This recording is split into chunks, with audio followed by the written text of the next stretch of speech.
So as promised, I put together a little video shootout between the 5th generation iPod Nano, the iPhone 3GS, and the Flip Mino.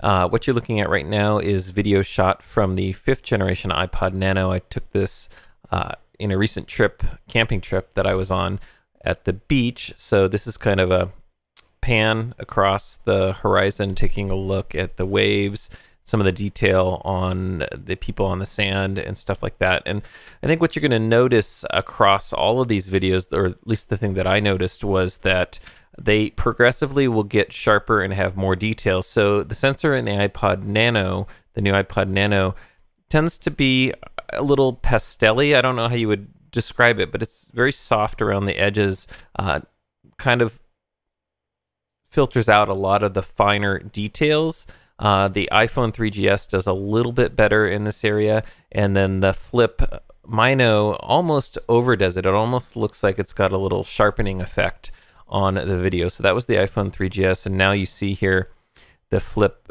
Mino. And where you can really see the differences if you go back and watch the video is in the water, especially up near the horizon. A lot of the detail of the waves that you can't make out specifically, but just the caps and the rolls and the dips and crevices of the waves really show up a lot more in the video from the Flip Mino than it does from the iPod Nano or even the iPhone 3GS. The other thing is you'll notice the color temperature. Here we are again. This is a little detail of some waves coming in on some rocks. This is the 5th generation iPod Nano. And you're going to notice color casting. The iPod Nano tended to be a little bit warmer than the other two devices. The iPhone 3GS was also a little on the warm side, whereas the Flip Mino tended to have a cooler color palette to it.